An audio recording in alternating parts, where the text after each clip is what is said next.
Chapter 62, Atop a Giant Donut. The superhero flew over the sleeping world. The world was beautiful, and he was alive. Also, the superhero was lost. Man, there sure are a lot of houses. They sure do look alike. Flora? Here I am, sitting on top of the giant donut. I wish Flora were here with me. Flora?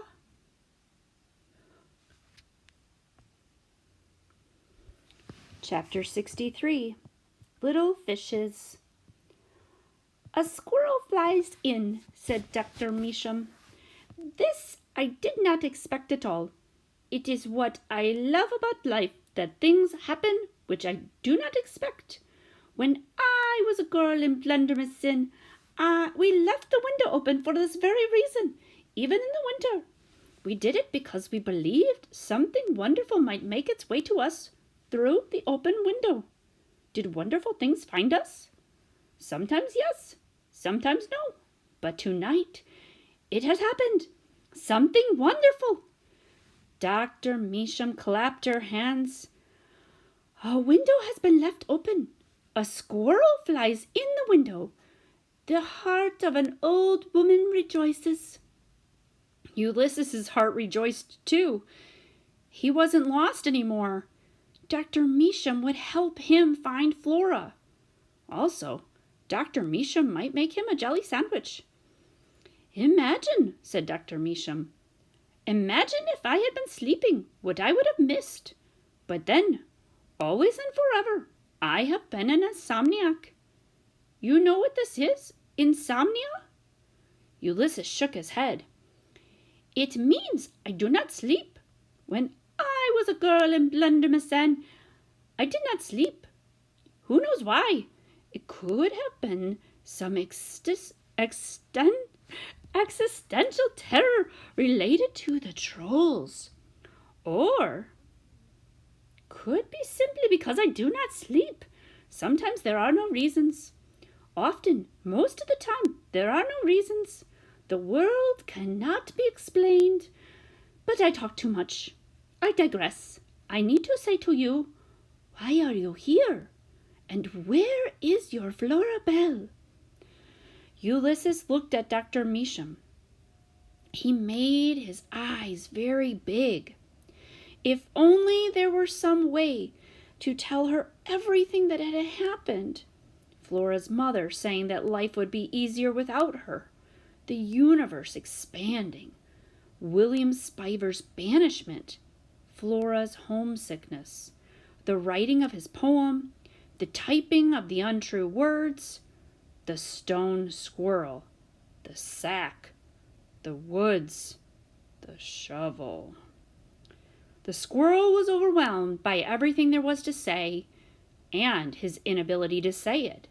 He looked down at his front paws. He looked back up at Dr. Measham. Ah, she said, there is too much to say. You do not know where to begin.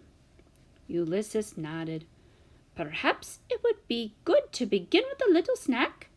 Ulysses nodded again.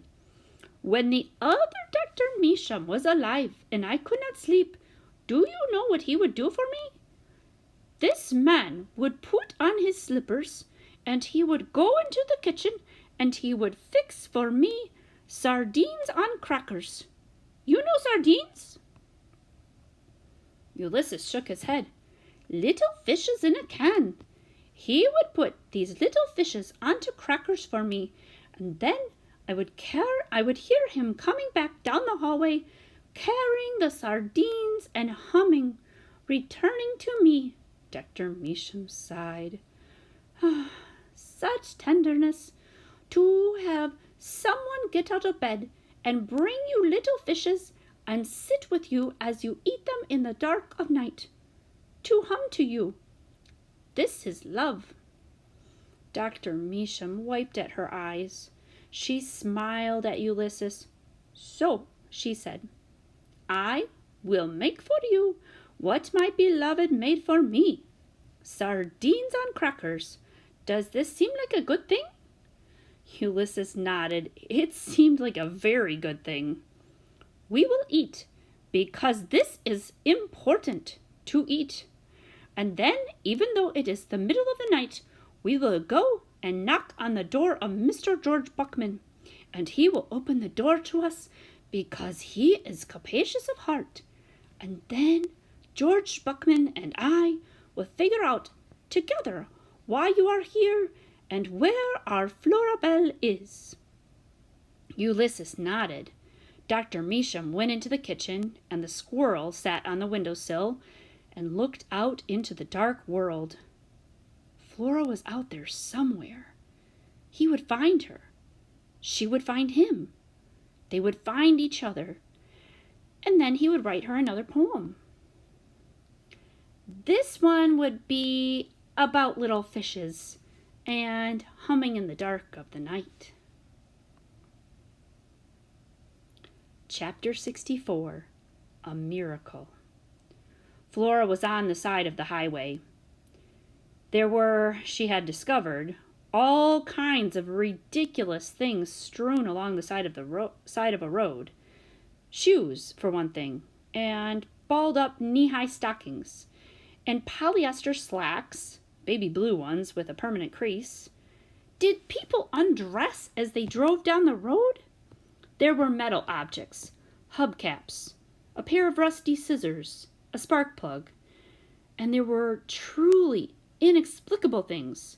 For instance, a plastic banana, glowing a bright and unreal yellow in the dark. That one was interesting. Flora bent down to examine it more closely.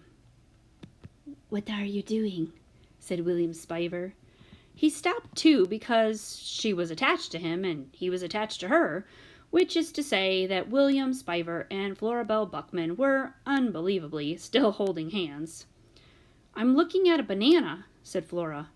Tootie was marching ahead of them, holding the little shepherdess out in front of her and shouting Ulysses's name. William Spiver's hand was getting kind of sweaty. Or maybe it was Flora's hand that was getting sweaty. It was hard to say. William Spiver was still crying, silently, and Ulysses was still missing. And here they were, walking along a highway behind an unlit lamp, stopping occasionally to look at knee-high stockings and plastic bananas. It all must mean something. But what? Flora mentally flipped through every issue of The Illuminated Adventures of the Amazing Incandesto, every issue of Terrible Things Can Happen to You, and The Criminal Element is Among Us, that she had ever read. She searched for some kind of advice, acknowledgement, the tiniest clue about what to do in this situation. She came up empty-handed. She was on her own. She laughed. What are you laughing about?" said William Spiver. Flora laughed louder. William Spiver laughed along with her. "What's so funny back there?" said Tootie. "Everything," said Flora. "Whee!" said Tootie. And then they were all laughing, except for Marianne, who couldn't laugh because she was inanimate. But even if she had been capable of laughing, she probably wouldn't have done it.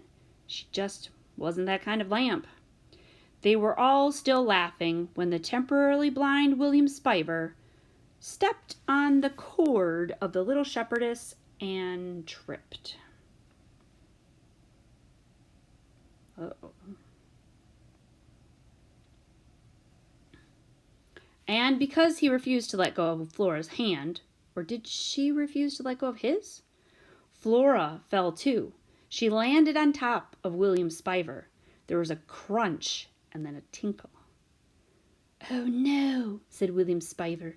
"My glasses, they're broken." "For heaven's sake, William," said Tootie, "you don't even need those glasses." Flora was so close to William Spiver that she could feel his heart beating wildly somewhere inside of him. She thought, "I sure have felt a lot of hearts recently."